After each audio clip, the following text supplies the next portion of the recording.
আসসালামু আলাইকুম ওয়া রাহমাতুল্লাহি তাআলা ওয়া বারাকাতুহু নাহমাদুকা ইয়া আল্লাহ ওয়া নুসাল্লি ওয়া নুসাল্লিমু আলা হাবিবিল কারীম। বিরাদান ইসলাম, কর্ণ ছেদন করার বিধান অর্থাৎ কান ফুটো করার বর্ণনা। এখন বর্তমান যুগে এক শ্রেণীর নওজোয়ান বের হয়েছে, তরুণ বের হয়েছে, আপনার যুবক বের হয়েছে, এই মহিলাদের মতো কর্ণ ছেদ করে, কান ফুটো করে। তো পুরুষের জন্য কান ফুটো করা যাবে কিনা এবং মহিলারা কান ছেদ করতে পাবে কিনা, কর্ণ ছেদন করার বিধান কি, মহিলাদের কর্ণ ছেদন করা এবং তাতে অলংকার পরিধান করা শরীয়তের বিধানে জায়েজ, কিন্তু পুরুষদের জন্য কান ফুটো করা শরীয়তের বিধানে নাজায়েজ ও হারাম। এর প্রচলন হযরত হাজেরা রাদিয়াল্লাহু তাআলা আনহা থেকে আরম্ভ হয়েছে। তাতারখানিয়া কিতাবে রয়েছে আন ইবনে আব্বাস আন্নাহু ক্বাল ওয়াকাত ওয়া হাসাহু বাইনা হাজিরা ইলা আখিরিল হাদিস, অর্থাৎ হযরত ইবনে আব্বাস রাদিয়াল্লাহু তাআলা আনহু থেকে বর্ণিত, একবার হযরত সারা রাদিয়াল্লাহু তাআলা আনহা ও হযরত হাজেরা রাদিয়াল্লাহু তাআলা আনহার মধ্যে কিছু একটা বিষয় নিয়ে কথা বাড়াবাড়ি হয়। তখন হযরত সারা রাদিয়াল্লাহু তাআলা আনহা কসম খেয়েছিলেন, যদি আমার সুযোগ মেলে তাহলে হাজেরার কোন অঙ্গ কেটে দেব।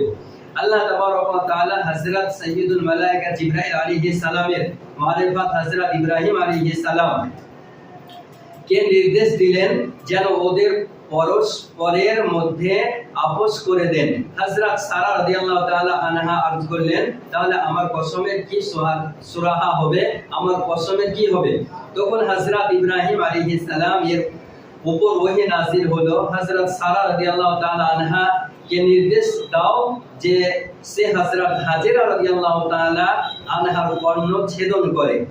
এ সময় থেকে মহিলাদের কান ছেদন করা শুরু হয়, যা আল্লাহ প্রথম খণ্ড 367 পৃষ্ঠায় উল্লেখ রয়েছে।